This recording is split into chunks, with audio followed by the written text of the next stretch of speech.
Dear students, অষ্টম শ্ৰেণীৰ বিজ্ঞানৰ 8 নম্বৰ পাঠ কোষ গঠন আৰু কাৰ্য আজি আমি এই পাঠটোৰ বিষয়ে আলোচনা কৰিম। আমি কিছু কথা ইয়াৰ আগৰ পৰ্যায়ত আলোচনা কৰিছিলোঁ কোষৰ বিষয়ে আৰু কিছুমান কথা কোষৰ বিষয়ে জানিবলগীয়া আছে। আজি আমি সেই কথাখিনি আলোচনা কৰিম। ইয়াৰ আগৰ পৰ্যায়ত আমি শিকিছিলোঁ কোষ কি, কোষৰ আৱিষ্কাৰ কোনে কৰিছিলে, এককোষী জীৱ, বহুকোষী জীৱ, কোষৰ আকাৰ, কোষৰ আকৃতি আৰু কোষৰ কামৰ বিষয়ে। আজি আমি আজিৰ পাঠত আমি আলোচনা কৰিম কোষৰ অংশসমূহৰ বিষয়ে। কোষৰ অংশসমূহ। মই তোমালোকক কৈছিলোঁ যিকোনো চৰাইৰ কণীটো এটা কোষ।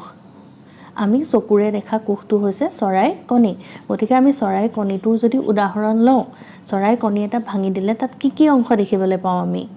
এটা চৰাই যদি আমি কণী ভাঙোঁ তেতিয়াহ'লে তাত থাকে কণীৰ বাকলিটো, তাৰ ভিতৰত এটা বগা বিজলুৱা পদাৰ্থ এটা ওলায়, জুলীয়া এটা পদাৰ্থ, বিজল আৰু তাৰ একেবাৰে মাজত হালধীয়া ৰঙৰ এটা অংশ থাকে, সেইটো হৈছে আমাৰ যিটোক আমি কুহুম বুলি কওঁ, নহয় জানো? গতিকে চৰাইৰ কণী এটাত কেইটা অংশ থাকে? 3টা। বাকলিখন, ভিতৰৰ বগা বিজলুৱা পদাৰ্থটো আৰু তাৰ ভিতৰত থকা হালধীয়া ৰঙৰ পদাৰ্থটো। হয়, গতিকে সকলোবোৰ কোষতেই এই 3টা অংশই থাকে। কোষৰ অংশসমূহ কি কিনো? কোষৰ অংশকেইটা কি কিনো? 1 নম্বৰ কোষাবৰণ, 2 নম্বৰ কোষ প্ৰৰখ, 3 নম্বৰ কোষ কেন্দ্ৰ। আমি কণীটোৰ উদাহৰণ লওঁ, কণীৰ বাকলিটো কোষাবৰণ, কণীৰ ভিতৰৰ বগা অংশটো হৈছে কোষ প্ৰৰখ আৰু কুহুমটো হৈছে কোষ কেন্দ্ৰ। প্ৰত্যেক জীৱৰে, প্ৰত্যেক প্ৰাণীৰে হওক বা প্ৰত্যেক উদ্ভিদৰে হওক বা প্ৰত্যেক অণুজীৱৰে হওক, যিমানেই সৰু কোষ নহওক কিয়, এই 3টা অংশ প্ৰতিটো কোষতেই থাকে। কোষ কেন্দ্ৰ, কোষ প্ৰৰখ, কোষাবৰণ। আমি এটা ভিডিঅ'ৰ সহায়ত এই কোষ কেন্দ্ৰৰ অংশকেইটা চাই লওঁচোন আহা। এইটো এটা কোষ। কোষটোত যদি তোমালোকে ভালকৈ মন কৰা, বাহিৰটোত এটা কোষটো চাৰিওফালে এটা বগা ৰঙৰ আৱৰণ, এই বগা ৰঙৰ আৱৰণটো এইটো হৈছে কোষাবৰণ। কোষাবৰণৰ মাজত থকা এই নীলা ৰঙৰ পদাৰ্থখিনি, য'ত কিছুমান বস্তু উপঙি আছে, এনেকুৱা ধৰণৰ কিছুমান বস্তু উপঙি আছে, গোলপীয়া ৰঙৰ কিছুমান বস্তু উপঙি আছে, বিভিন্ন ধৰণৰ ঢেৰ বস্তু তোমালোকে ইয়াত দেখিবলৈ পাবা উপঙি থকা। সেই কোষাবৰণৰ মাজত থকা নীলা ৰঙৰ পদাৰ্থখিনি হৈছে কোষ প্ৰৰখ। কোষ প্ৰৰখত কিছুমান বস্তু উপঙি থাকে, সেইখিনি আমি পিছৰ পৰ্যায়ত আলোচনা কৰিম।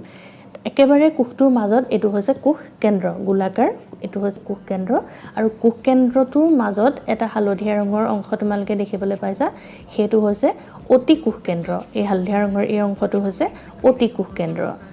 গতিকে এইকেইটাই হৈছে কোষৰ প্ৰধান অংশ। ইয়াৰ উপৰিও কোষৰ কেইটামান অংশ আছে, সেইকেইটা অংশৰ কথা তোমালোকৰ লগত মই পিছৰ পৰ্যায়ত আলোচনা কৰিম। কোষৰ প্ৰথম অংশটো হৈছে কোষাবৰণ। কোষাবৰণে কোষটোক আৱৰি ধৰি থাকে, যাৰ ফলত কোষটোৱে সুৰক্ষা পায়। কোষাবৰণৰ আন এটা কাম হৈছে এটা কোষক আন এটা কোষৰ পৰা পৃথক কৰা। কোষাবৰণে আৰু কোষটোক এটা নিৰ্দিষ্ট আকাৰ দিয়াটো সহায় কৰে। গতিকে এইটোৱে হৈছে কোষাবৰণ। কোষটোক আৱৰি ধৰি থাকি কোষটোক সুৰক্ষা প্ৰদান কৰে। কোষৰ চাৰিওফালে যিটো আৱৰণ, সেইটোকে কোৱা হয় কোষাবৰণ। কোষ প্ৰৰখ। কোষ প্ৰৰখ হৈছে কোষটোৰ ভিতৰৰ অংশখিনি। কোষাবৰণৰ মাজত তোমালোকে এই চিত্ৰখনত যিটো নীলা ৰঙৰ দেখিবলৈ পাইছা, নীলা ৰঙৰ কোষাবৰণৰ ভিতৰত যিখিনি দেখিবলৈ পাইছা অংশ, সেইখিনি হৈছে কোষ প্ৰৰখ। কোষ প্ৰৰখৰ কিছুমান বস্তু উপঙি থকা তোমালোকে চিত্ৰখনত দেখিবলৈ পাইছা, সেইখিনি হৈছে কোষাংগ। কোষাংগখিনিৰ ভিতৰত থাকে ৰাইব'জম, মাইট'কণ্ড্ৰিয়া, গলগি বডি আৰু লাইজ'বম। আৰু কোষ প্ৰৰখত কিছুমান এই অংশখিনিৰ উপৰিও, কোষাংগখিনিৰ উপৰিও কিছুমান কোষ প্ৰৰখত খালী জেগা থাকে, যিখিনি কোৱা হয় ৰসধানী। কোষ প্ৰৰখৰ কাম কোষটোক শক্তি প্ৰদান কৰা। কোষ প্ৰৰখৰ কাম কোষটোক শক্তি প্ৰদান কৰা। বিভিন্ন কাম সম্পাদন কৰিবলৈ কোষটোক শক্তি প্ৰদান কৰে কোষ প্ৰৰখে। কোষৰ আটাইতকৈ প্ৰয়োজনীয় উপাদানটো হৈছে কোষ কেন্দ্ৰ। কোষ কেন্দ্ৰটো কোষটোৰ ঠিক সোঁমাজতে অৱস্থিত, অৰ্থাৎ এই কোষ কেন্দ্ৰটো কোষ প্ৰৰখখিনিৰ একেবাৰে সোঁমাজতে অৱস্থিত বুলি ক'ব পাৰি। কোষ কেন্দ্ৰটো হৈছে গোলাকাৰ। যেনেকৈ কোষটোৰ এখন আৱৰণ আছিলে কোষাবৰণ বুলি, তেনেকৈ কোষ কেন্দ্ৰৰো এখন আৱৰণ থাকে, তাক কোৱা হয় কোষ কেন্দ্ৰীয় আৱৰণ বা প্লাজমা বেৰ। এই আৱৰণখনে, প্লাজমা বেৰখনে কোষ কেন্দ্ৰটো আৰু কোষ প্ৰৰখটো পৃথক কৰি ৰাখে। এতিয়া কোষকেন্দ্ৰনো কাম কি ইনো কিয়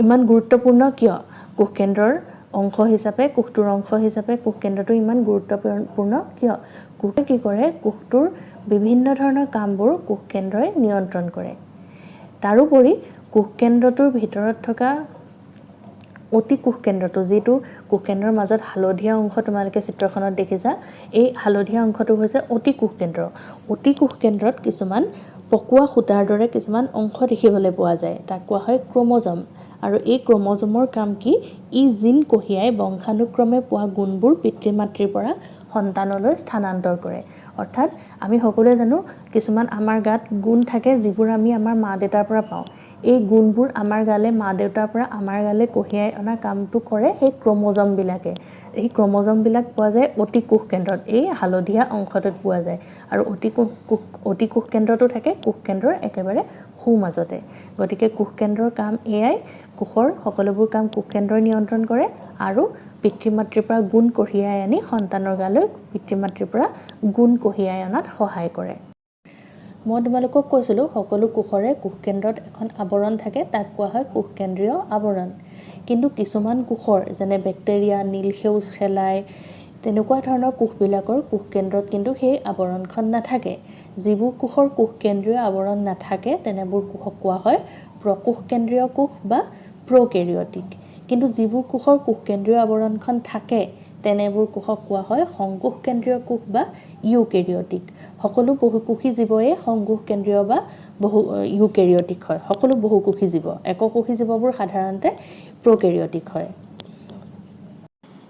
এতিয়া আমি চাওঁচোন আহা উদ্ভিদ কোষ আৰু প্ৰাণী কোষৰ মাজত কিবা পাৰ্থক্য আমি দেখা পাওঁ নেকি তাৰ বাবে প্ৰথমতে আমি এটা প্ৰাণী কোষ চাই লওঁচোন আহা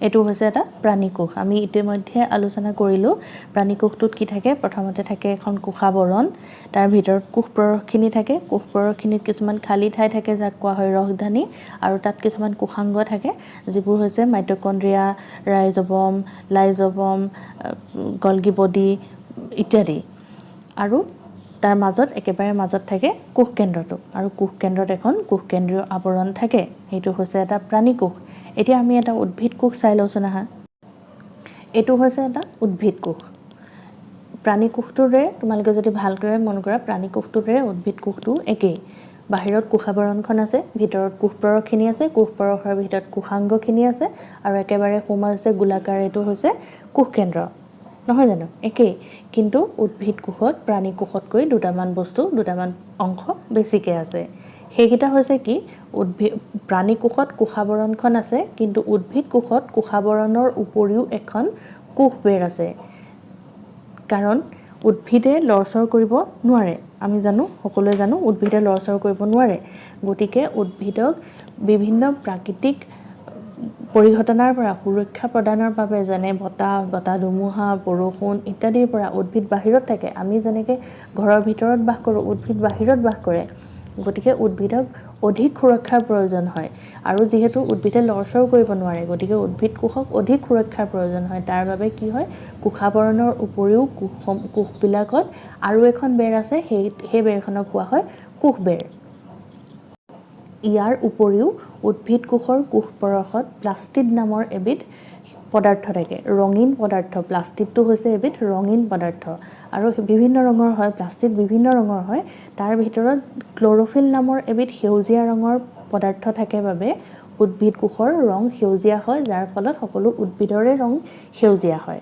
প্লাষ্টিড কোষ পৰশত থাকে আৰু প্লাষ্টিডত থাকে ক্লৰোফিলৰ ৰং সেউজীয়া হোৱাৰ বাবে উদ্ভিদ কোষৰ ৰং সেউজীয়া হয় এই প্লাষ্টিড নামৰ পদাৰ্থটো কিন্তু প্ৰাণী কোষত নাথাকে অকল উদ্ভিদ কোষতহে থাকে ইয়াৰ উপৰিও তোমালোকে যদি উদ্ভিদ কোষটো ভালদৰে মন কৰা তোমালোকে এটা বগা ৰঙৰ খালী ঠাই দেখিবলৈ পাবা বগা ৰঙৰ এটা কোষ পৰশত এটা বগা ৰঙৰ এটা অংশ দেখিবলৈ পাবা সেইটো হৈছে ৰসধানী প্ৰাণী কোষত ৰসধানীবোৰ সৰু সৰু হয় কিন্তু উদ্ভিদ কোষৰ ৰসধানীবোৰ ডাঙৰ ডাঙৰ হয় গতিকে এইটোৱে হৈছে উদ্ভিদ কোষ আৰু প্ৰাণী কোষৰ পাৰ্থক্য উদ্ভিদ কোষত কোষবেৰ আছে কিন্তু প্ৰাণী কোষত নাই উদ্ভিদ কোষত প্লাষ্টিড আছে কিন্তু প্ৰাণী কোষত নাই প্ৰাণী কোষত ৰসধানীবোৰ সৰু সৰু কিন্তু উদ্ভিদ কোষৰ ৰসধানীবোৰ ডাঙৰ ডাঙৰ।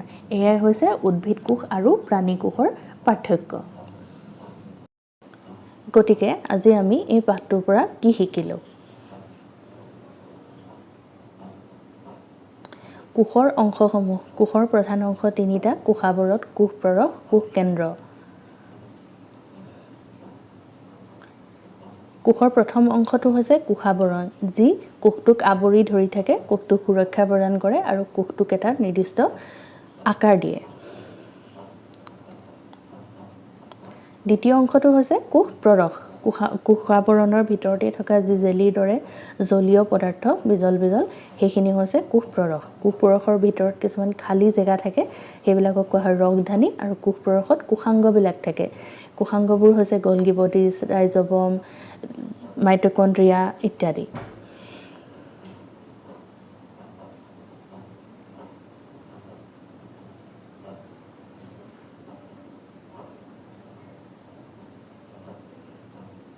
কোষকেন্দ্ৰ। কোষকেন্দ্ৰটো কোষটোৰ একেবাৰে সোঁমাজতে অৱস্থিত গোলাকাৰ। কোষকেন্দ্ৰটোৰ কাম হৈছে কোষটোৰ বিভিন্ন ধৰণৰ কাম নিয়ন্ত্ৰণ কৰা। আৰু কোষকেন্দ্ৰটোৰ ভিতৰতে থকা অতি কোষকেন্দ্ৰটোৰ কাম হৈছে পিতৃ মাতৃৰ পৰা জিন কঢ়িয়াই আনি সন্তানলৈ কিছুমান গুণ স্থানান্তৰ কৰা। এইটো হৈছে কোষকেন্দ্ৰ।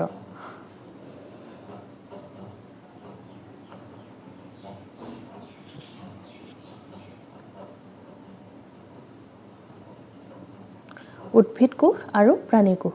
উদ্ভিদ কোষ আৰু প্ৰাণী কোষৰ কিছুমান পাৰ্থক্য আছে। উদ্ভিদ কোষত কোষাৱৰণৰ উপৰিও কোষবেৰ আছে, কিন্তু প্ৰাণী কোষত কোষবেৰ নাই। উদ্ভিদ কোষৰ ৰসধানীবোৰ ডাঙৰ ডাঙৰ, কিন্তু প্ৰাণী কোষৰ ৰসধানী সৰু। উদ্ভিদ কোষত প্লাষ্টিড আছে, কিন্তু প্ৰাণী কোষত প্লাষ্টিড নাই। গতিকে আজি আমাৰ এই লেচনটোৰ পৰা আমি এইকেইটা কথাই শিকিলোঁ, আৰু আমাৰ আলোচনাৰ বিষয় আছিলে ইমানেই। গতিকে শেষত এটা কথাই কওঁ, সুৰক্ষিত থাকা, ঘৰতে থাকা।